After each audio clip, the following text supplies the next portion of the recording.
రాసిన పత్రికలో కొన్ని మాటలు మనకు తెలియపరిచారు. అందులో ఒక మాట, ఒక శ్రేష్టమైన మాట మనకు ఈరోజు మనం చదువుకుందాం. 6వ అధ్యాయం, ఎబ్రిల్ రాసిన పత్రిక 6వ అధ్యాయం 11వ వచనాన్ని మనం చూసుకుందాం. 6వ అధ్యాయం 11వ వచనం. మీరు మాంద్యులు కాక, మీరు మాంద్యులు కాక విశ్వాసము చేతను, ఓర్పు చేతను, వాగ్దానము వలన, వాగ్దానం వలన స్వతంత్రించుకుని వారిని పోలి నడుచుకున్నట్లుగా మీలో ప్రతివాడు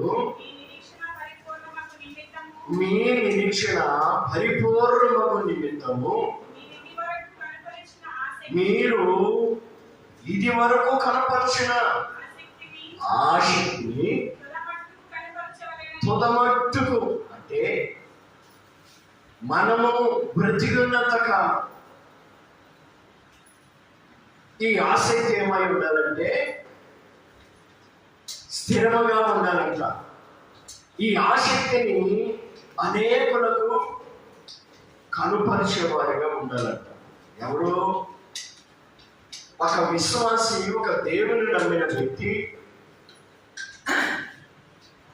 ఒక రక్షణ కలిగిన వ్యక్తి ఈ లోకములో నశించిపోతున్న నీ జీవితాన్ని బాగు చేసుకొని క్రీస్తులోకి వచ్చి రక్షింపబడిన నీవు చేయవలసిన, ఉండవలసిన విధానాన్ని ఇక్కడ అపోస్తలుడైన పౌలు గారు మనకు స్పష్టంగా వివరంగా తెలియపరుస్తున్న మాటలు ఇవి. దానికి స్తోత్రం. హల్లెలూయా, హల్లెలూయా.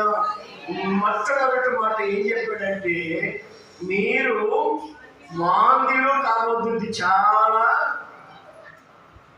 ఒక విశ్వాసికి, ఒక భక్తిపరుడికి చాలా అవసరమైన మాట ఈ మాట.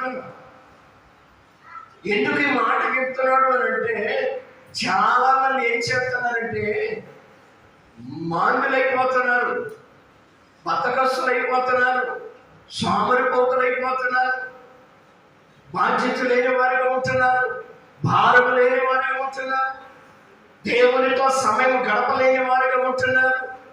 కుటుంబం కొరకు కానీ, బిడ్డల కొరకే కానీ, ఇంకొక వ్యక్తి కొరకే కానీ, నీ ఆత్మీయ జీవిత విషయములు కానీ జాగ్రత్త లేని వారిగా, సోమరిపోతులుగా మారిపోయి మందమతులుగాను దేవునికి విరోధమైన క్రియలు చేస్తున్న వారిగా తయారైపోయి ఉన్నారంట.